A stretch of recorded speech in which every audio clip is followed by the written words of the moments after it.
계속해서 하이델베르크 요리 문답을 함께 살펴보고 있습니다. 이 요리 문답은 신앙의 핵심을 되는 것을 말해준다라고 함께 먼저 나누었습니다. 그래서 이 하이델베르크 요리 문답의 큰 주제는 유일하고 참된 위로를 말하고 있으며, 우리들에게 있어서 유일하고 참된 위로는 예수 그리스도밖에 없다라는 사실을 우리가 먼저 나누었습니다. 그리고 나서 하이델베르크는 총 세 가지의 단락으로서 구성되어 있고, 우리가 살펴보고 있는 첫 번째 단락은 우리의 죄와 비참함에 대해서 이야기를 해준다라고 하였습니다. 하이델베르크가 먼저 살아서나 죽어서나 우리의 참된 위로는 무엇입니까? 라는 그 질문으로 시작하여서 오직 예수님만이 우리의 참되고 유일한 위로이십니다 라고 알려주었는데, 왜 그 다음에 우리의 죄와 그 비참함에 대해서 이야기를 하고 있는가에 대해서 우리가 저번 시간에 살펴보았습니다. 우리가 우리의 죄와 비참함을 어디에서 알 수 있는가? 바로 율법 그리고 하나님의 말씀을 통하여서 우리가 알 수 있다라는 것을 함께 나누었습니다.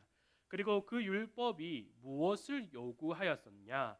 첫 번째로는 내 마음을 다하고 목숨을 다하여 또 뜻을 다하여서 주 너의 하나님을 사랑하라라는 것과, 또한 내 이웃을 내 몸과 같이 사랑하라라는 율법으로서 우리들에게 주어졌다라고 하였습니다. 그리고 나서 하이델베르크 요리문답은 우리에게 다시금 질문을 던졌죠. 당신은 이 모든 것들을 온전히 지킬 수 있습니까? 하나님을 온전히 사랑하고 내 이웃을 온전히 사랑할 수 있는 것을 지킬 수 있습니까? 라는 질문을 던져 주었습니다. 이에 대한 답으로서는 결코 그럴 수 없다라고 알려주었습니다. 왜냐하면 우리에게는 죄가 있기 때문에 그 죄로 인하여서 하나님을 온전히 사랑하지 못하고, 또한 우리 주위에 있는 이웃 또한 온전하게 사랑할 수 없다라는 것을 우리가 저번 주에 살펴보았습니다. 그리고 나서 오늘 제6문에서는 다음과 같은 질문으로 시작하고 있습니다. 그러면 하나님께서는 사람을 그렇게 악하고 패역한 상태로 창조하셨습니까? 라는 질문을 던지고 있습니다. 조금 전에 살펴보았던 질문들을 다시 살펴보면 하나님께서는 우리에게 율법을 주셨습니다. 하나님을 사랑하고 또한 이웃을 사랑하라라는 율법을 주셨지만 우리가 그것을 결탄코 지킬 수 없다라는 대답을 했습니다. 그래서 이어지는 질문이, 그러면 하나님께서는 우리를 원래 그렇게 하나님의 율법을 지키지 못하는 존재로서 우리를 만드셨습니까? 창조하셨습니까? 라는 질문을 던지고 있는 것이죠. 이에 대한 답이 어떻게 나오고 있습니까? 아닙니다. 하나님은 사람을 선하게 또한 자신의 형상 곧 참된 의와 거룩함으로 창조하셨습니다.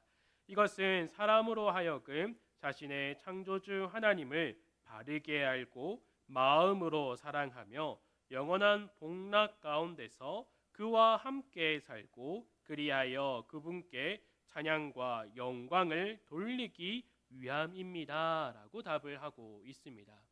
즉 우리가 원래 창조되었던 그 상태는 하나님을 온전하게 사랑할 수 있으며 이웃 또한 온전하게 사랑할 수 있는 상태로 창조되었다라는 것을 먼저 이야기해 주고 있습니다.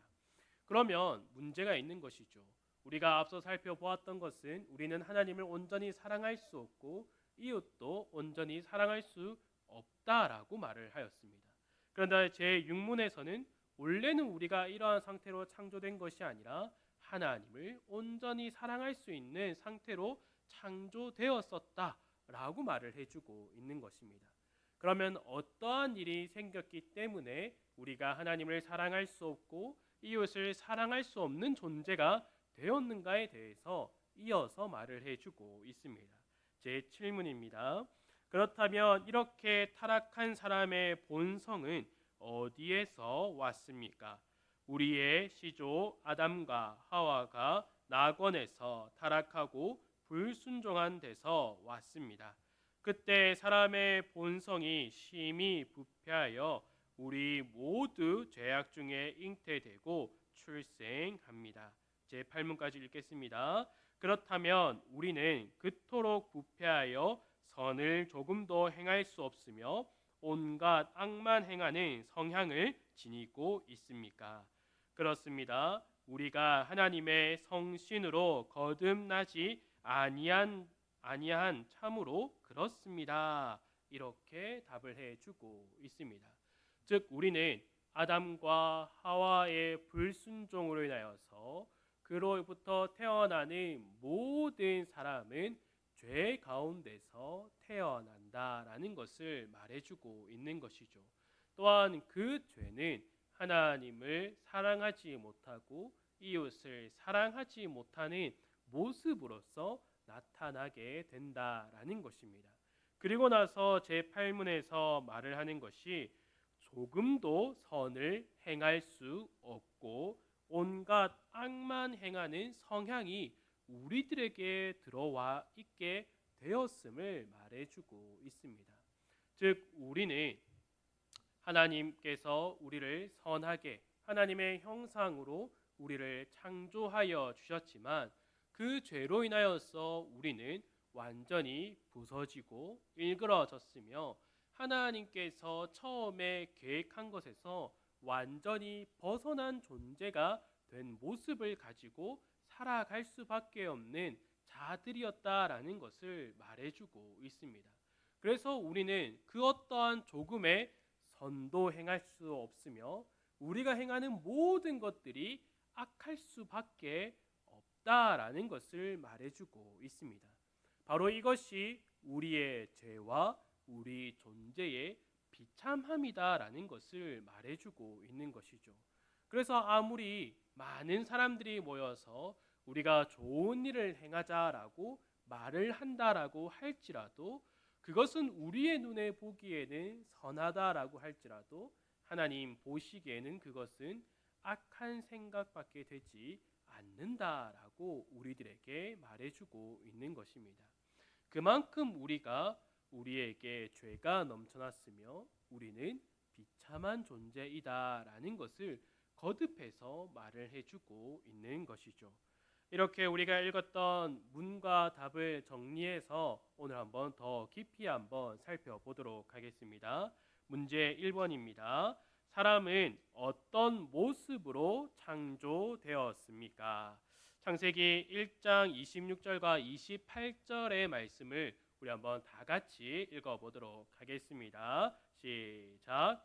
하나님이 이르시되 우리의 형상을 따라 우리의 모양대로 우리가 사람을 만들고 그들로 바다의 물고기와 하늘의 새와 가축과 온 땅과 땅에 기는 모든 것을 다스리게 하자 하시고 하나님이 자기 형상 곧 하나님의 형상대로 사람을 창조하시되 남자와 여자를 창조하시고 하나님이 그들에게 복을 주시며 하나님이 그들에게 이르시되 생육하고 번성하여 땅에 충만하라 땅을 정복하라 바다의 물고기와 하늘의 새와 땅에 움직이는 모든 생물을 다스리라 하시니라. 아멘.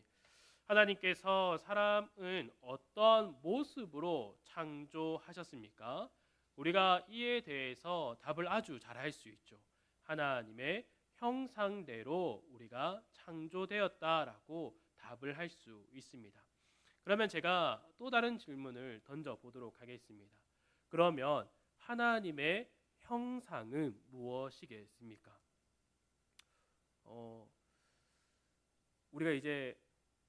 우리는 어떻게 창조되었습니까? 라는 질문에는 우리가 곧장 대답은 잘합니다. 하나님의 형상으로 창조되었습니다 라고 잘 대답을 합니다. 그렇죠? 그런데 그러면 하나님의 형상은 무엇입니까? 라고 질문을 하면 제가 신학교는 안 다녀서 잘 모르겠습니다. 다들 이렇게 대답하실 때가 있습니다. 만약에 하나님의 형상대로 창조되었다라는 것이 어떤 외형적인 것이다라고 생각을 해보면 한번 주위를 둘러보시겠습니까? 주위를 둘러봤을 때 우리가 다 똑같은 모습이어야겠죠. 하나님의 형상이 단지 외형으로만 나타난다면 모두가 똑같은 얼굴을 가지고 있어야 할 겁니다. 그러나 우리는 각기 다른 얼굴의 모습을 가지고 있습니다. 그렇기 때문에 하나님의 형상으로 창조되었다라는 것은 어떠한 외형을 말하고 있지 않다라는 것을 우리가 먼저 알아야 합니다. 또 우리가 두 번째로 알아야 할 것은 당시의 형상이다라는 것이 어떠한 의미로 사용되었는가에 대해서 우리는 알아야 합니다. 이것을 어떠한 신학적으로 우리가 먼저 살펴볼 것이 아니라 그 당시에 형상이란 것이 어떠한 의미로서 사용되었는가, 또 이들에게, 이스라엘 백성들에게 우리 모두는 하나님의 형상으로 창조되었다라고 하나님께서 모세를 통하여서 이 창세기를 기록하였을 때 창세기를 읽는 이스라엘 백성들은 이 하나님의 형상을 어떻게 받아들였는가에 대해서 우리는 먼저 생각을 해보아야 한다라는 것이죠. 당시에 신의 형상을 사용한 것은 왕들이 사용하였습니다. 왕들이 자신들을 말할 때에 나는 신의 형상이다, 나는 신의 대리자다라고 말을 하며 그들을 표현하였습니다. 그럼 여기서 알 수 있는 것이 무엇입니까? 왕은 어떠한 역할을 감당했습니까? 그 한 나라를 다스리는 역할, 주권자의 모습을 나타내 주었다라는 거죠. 그래서 이스라엘 백성들이 하나님의 형상으로 우리가 지음 받았다라는 이 문구를 받아들일 때 하나님의 다스림, 하나님의 주권을 먼저 생각했다라는 것이죠. 그래서 우리가 읽은 이 창세기 1장 26절에서 28절을 다시금 보면 하나님의 형상이라는 그 단어 뒤에 이어서 나오는 것이 바로 다스림이 나오고 있다라는 것입니다. 26절에 다시 보면 우리의 모양대로 우리가 사람을 만들고 그들로 바다의 물고기와 하늘의 새와 가축과 온 땅과 땅에 기는 모든 것을 다스리게 하자라고 말씀하고 있다라는 것이죠. 그리고 28절을 또 다시 보면 하나님이 그들에게 복을 주시며 하나님이 그들에게 이르시되 생육하고 번성하여 땅에 충만하라, 땅을 정복하라, 바다의 물고기와 하늘의 새와 땅에 움직이는 모든 생물을 다스리라 하시니라 라고 말씀하고 있습니다. 여기서 생육하고 번성하고 땅에 충만하고 정복하고 바다의 물고기와 하늘의 새와 땅에 움직이는 모든 생물들을 결국에는 어떻게 하라라고 말씀하십니까? 다스려라 라고 말씀하고 계시다라는 거죠. 즉 우리는 하나님의 형상이라고 했을 때에 먼저 생각할 것은 모든 것을 창조하시고 다스리는 하나님의 그 능력이 우리들에게 주어졌다라는 것을 먼저 알아야 한다라는 것입니다. 그렇기에 우리는 하나님의 청지기로서, 하나님의 대리자로서 우리는 이 땅에 지음을 받았다라는 사실을 먼저 기억해야 한다라는 것입니다. 그렇기에 우리는 우리의 모습을 통하여서, 우리가 살아가는 삶의 모습을 통하여서 하나님의 영광을 나타내는 삶을 살아가는 존재로서 부름을 받고 지음을 받았다라는 사실을 먼저 깊이 깨달아야 한다라는 것입니다. 또 우리가 이 하나님의 형상을 두 번째로 해야 하는 것이 있습니다. 골로새서 1장 15절을 한번 보도록 하겠습니다. 그는 보이지 아니하는 하나님의 형상이시요 모든 피조물보다 먼저 나신 이시니. 또 이어서 골로새서 3장 10절입니다. 새 사람을 입었으니 이는 자기를 창조하신 이의 형상을 따라 지식에까지 새롭게 하심을 입은 자니라. 이렇게 말하고 있습니다. 골로새서 1장 15절에서 말하고 있는 그는 이 누구를 뜻하겠습니까? 바로 예수 그리스도를 말하고 있습니다. 여기에 그 대신에 예수 그리스도를 넣어서 읽는다면 예수 그리스도는 보이지 아니하는 하나님의 형상이시오가 된다라는 것입니다. 즉 우리는 하나님의 형상이라고 했을 때 제 첫 번째로는 하나님의 주권과 다스림을 기억해야 되며, 또한 두 번째로는 예수 그리스도가 바로 하나님의 형상이다라는 것을 우리가 깨달아야 한다라는 것이죠. 하나님은 우리를 하나님을 더욱더 알아가도록 하나님의 형상으로서 우리를 만드셨습니다. 그래서 죄가 우리에게 들어오지 않았을 때 아담과 하와는 그들의 모습을 통하여서 하나님의 어떠하심을 알아가는 자들이었습니다. 그러나 죄가 들어옴을 통하여서 그들은 하나님과의 관계가 깨어지게 됩니다. 그 관계가 깨어짐을 통하여서 그들은 하나님을 더욱더 알아가지 못하는 존재가 되었다라는 거죠.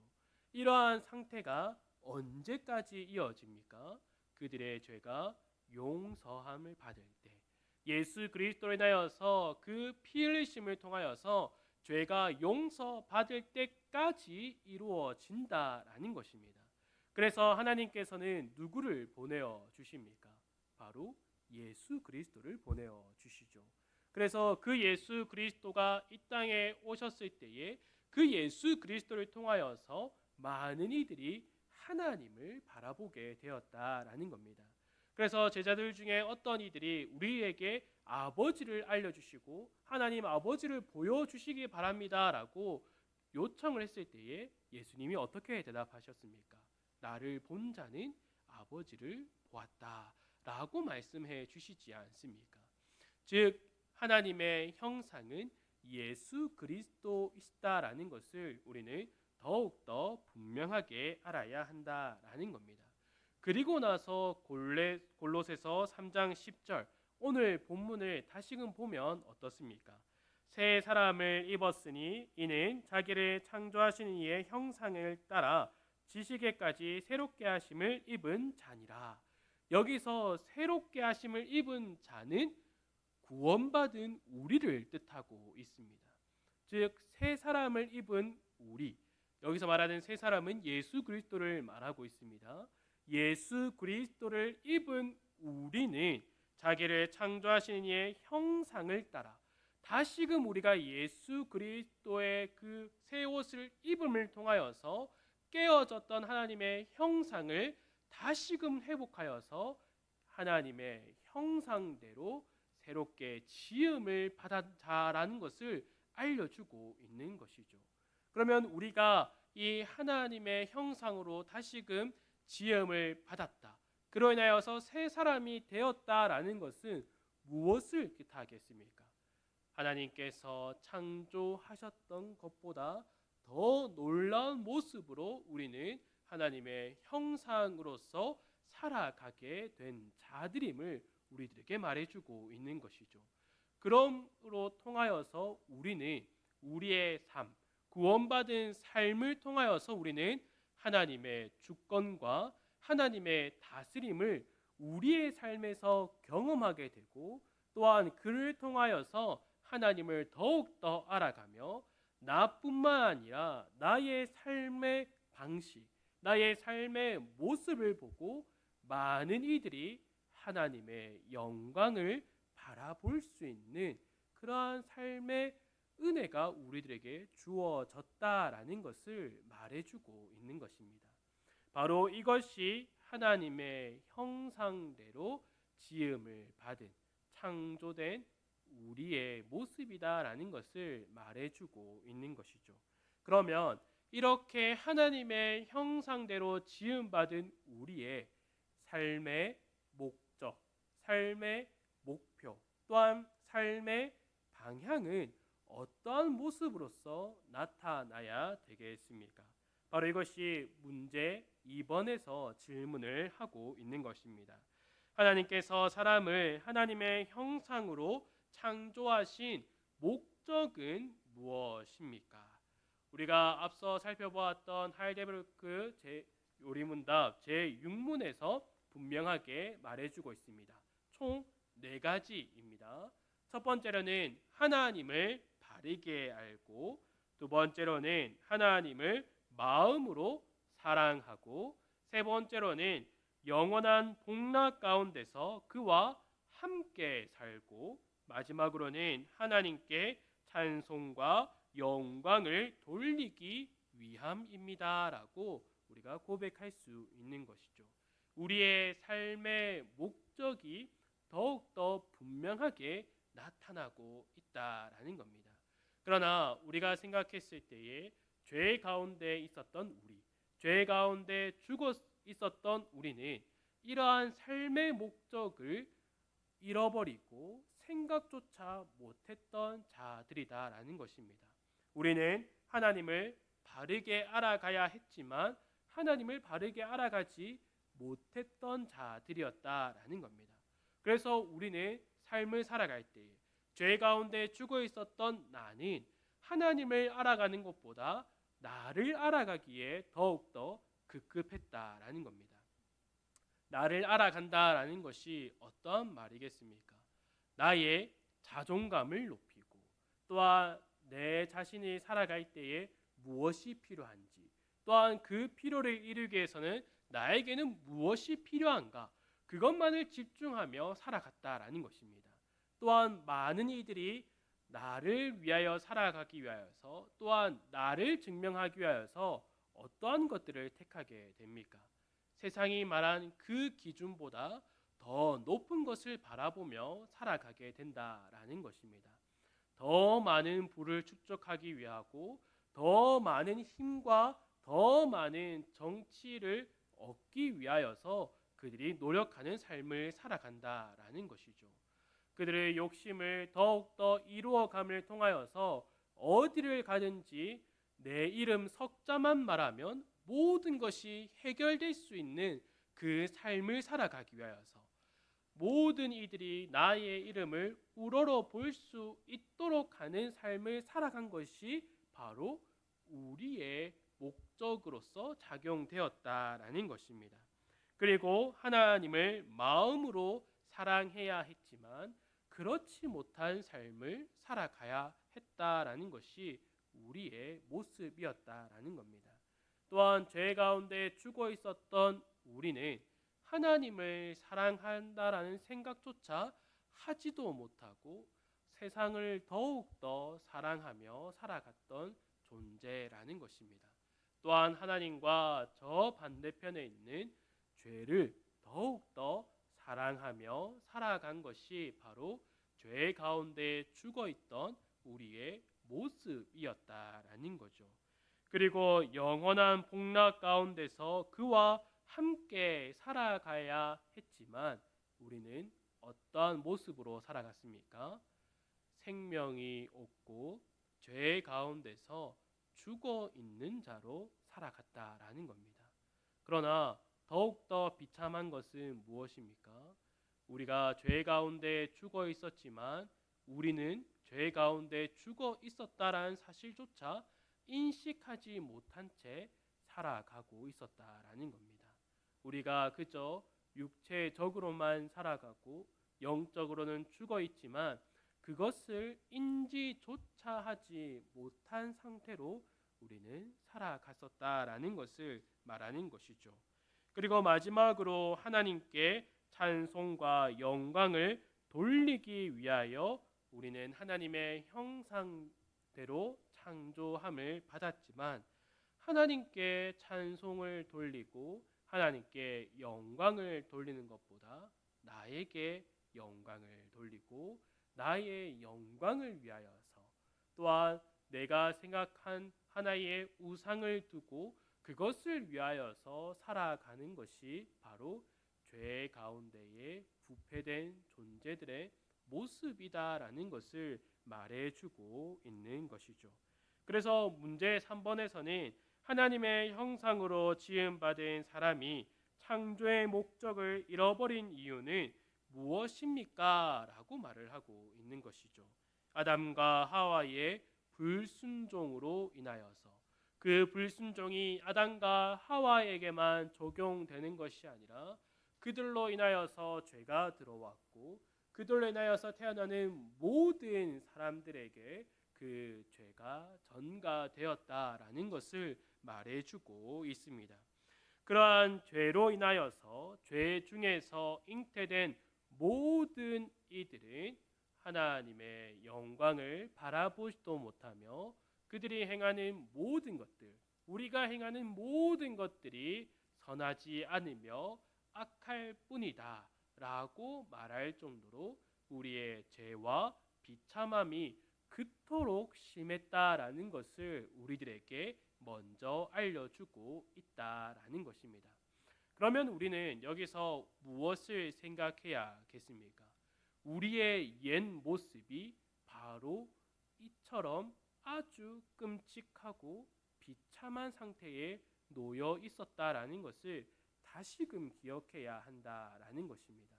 우리가 그 죄 가운데에 죽어 있어서 하나님을 찾지 못하고 하나님을 사랑하지 못했으며 또한 하나님의 영광을 위하여서 살아가지도 못하고 하나님을 찬송하지 않는 그 삶 가운데서 죽어 있는 삶 가운데에 있었지만 우리에게 무엇이 주어졌다라고 말을 해주고 있습니까?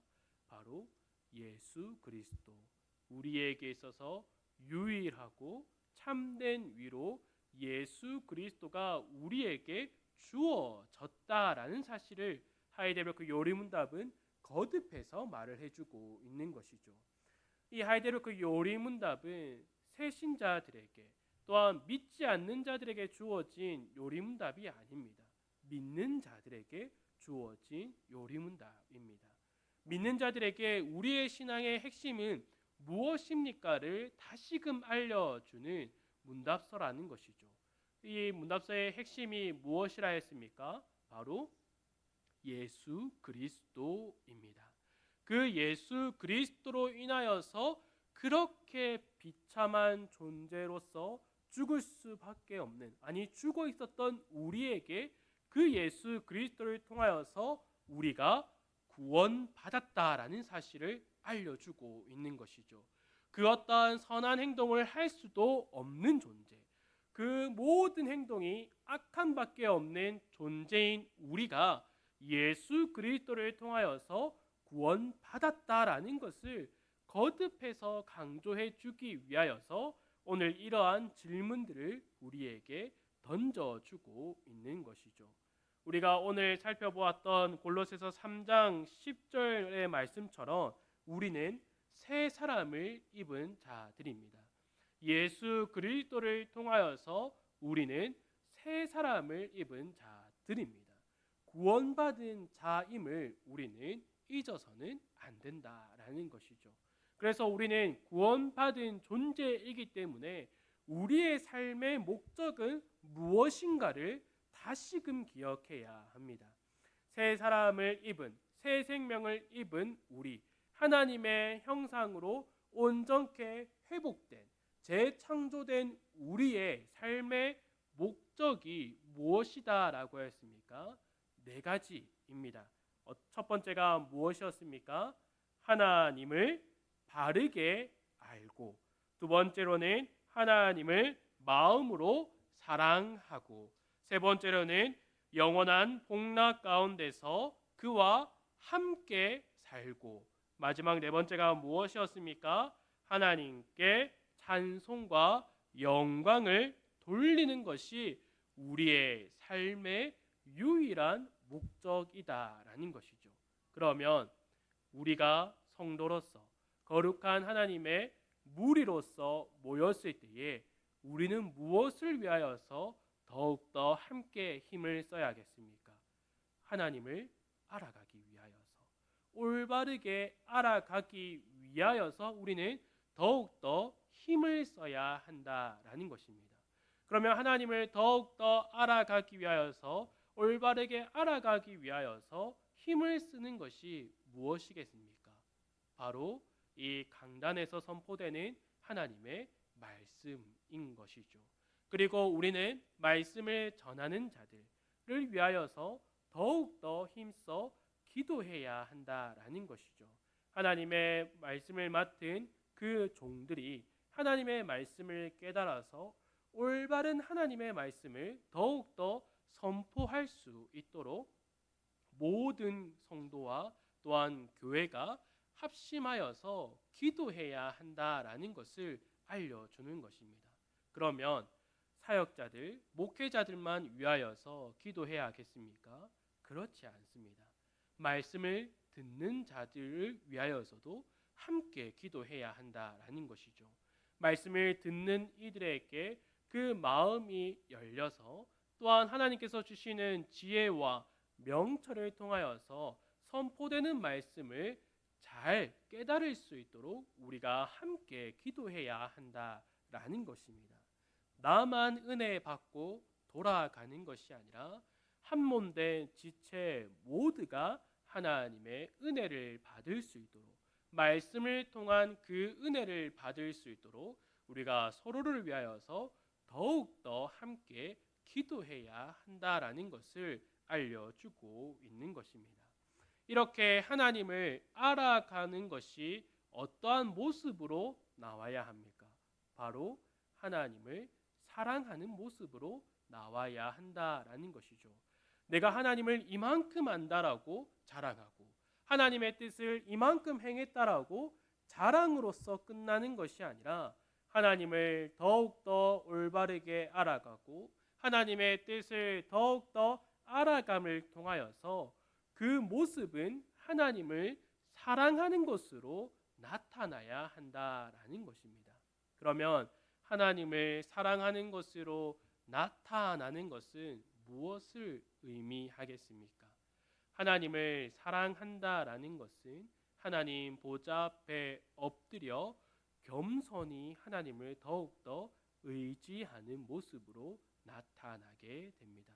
우리가 함께 모였을 때 나의 목소리를 높이는 것으로서 그것이 나타나는 것이 아니라 우리가 함께 모두가 하나님의 보좌 앞에 엎드려 하나님의 뜻을 더욱더 구함으로 하나님께 모든 것을 맡김으로써 또한 우리 모두가 그렇게 하나님 보좌 앞에 엎드림을 통하여서 나 자신을 사랑하듯이 또한 우리 주변에 있는 이웃, 여기서 말하는 이웃이 1차적으로 누구를 뜻한다라고 하였습니까?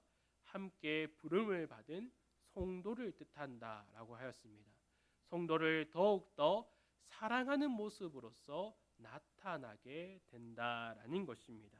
그래서 우리가 하나님을 더욱더 올바르게 알아가고 또한 그 모습이 하나님을 사랑하고 이웃을 사랑하는 그 모습으로 나타남을 통하여서 이렇게 살아가는 성도들 가운데 또한 그 교회 가운데는 영원한 복락 가운데서 하나님께서 주시는 그 복 가운데서 함께 살아간다라는 것이 나오게 되는 것이죠. 하나님께서 베풀어 주시는 은혜와 생명을 누림으로써 함께 그 교회가 늘 살아가게 된다라는 것입니다. 그러면 그렇게 하나님의 복을 누리며 살아가는 교회와 성도들의 입에서는 무엇이 넘쳐나겠습니까? 마지막 네 번째인 하나님을 향한 찬송과 또한 영광이 끊이지 않게 흘러나온다라는 것입니다. 바로 이것이 하나님께서 우리를 구원하여 주시고 구원받은 백성으로서의 삶의 목적이 또한 교회가 달려가야 할 그 방향이 어디인가를 분명하게 말씀해 주고 있는 것이죠. 저는 우리 모든 성도들과 또 우리 교회가 이러한 목적을 위하여서 함께 달려갔으면 합니다. 하나님을 알아가는 데에 더욱더 힘쓰고 하나님을 더욱더 알아감을 통하여서 하나님을 사랑하고 또한 이웃을 사랑하며 성도들 가운데에 그 사랑이 넘쳐나고 이 사랑이 넘쳐나서 우리가 교회 밖으로 그 사랑을 복음을 전하는데 더욱더 힘을 쓰며 또한 우리가 그 안에서 하나님께서 주시는 은혜를 함께 누리며 또한 그 은혜를 누림을 통하여서 더욱더 하나님을 향한 감사와 찬송과 또한 하나님께 영광을 돌려가는 그 모습들이 예수 그리스도로 옷 입어 새 사람이 된 우리 가운데서 더욱더 넘쳐나기를 예수님의 이름으로 간절히 소망합니다. 함께 기도하도록 하겠습니다. 하나님 아버지 감사합니다. 우리가 죄 가운데에 죽어 있었던 자들이었습니다. 죄 가운데 죽어 있어서 우리가 행할 것은 죄밖에 없었으며 우리가 선하다라고 생각한 그것마저도 하나님 보시기에는 죄밖에 없었음을 우리가 고백합니다. 죄 가운데 죽어 있던 우리를 하나님께서 창세전에 계획하신 대로 예수 그리스도를 우리에게 보내어 주셔서 우리를 구원하여 주심에 우리를 다시금 새 생명을 얻게 하여 주심에 감사드립니다. 그래서 그리스도로 새 옷을 입어 새 사람이 되었으니 우리가 하나님의 형상대로 창조되었던 그 목적대로 분명한 삶을 살아갈 수 있도록 인도하여 주시옵소서. 우리가 하나님을 더욱더 바르게 알아가며 또한 바르게 알아감을 통하여서 하나님을 마음으로 진정으로 더욱더 사랑하고 이웃을 더욱더 사랑하며 그 사랑 가운데서 하나님께서 주시는 은혜와 복과 생명을 함께 누리며 함께 누림으로써 하나님을 향한 그 찬양과 찬송과 영광이 끊이지 않도록 우리들에게 풍성한 은혜를 허락하여 주시고 또한 하나님께서 허락하여 주신 그 새 사람 하나님의 형상으로서의 그 삶을 온전케 살아갈 수 있는 힘과 능력을 우리에게 허락하여 주시옵소서. 이 모든 것 예수님의 이름으로 기도드립니다. 아멘.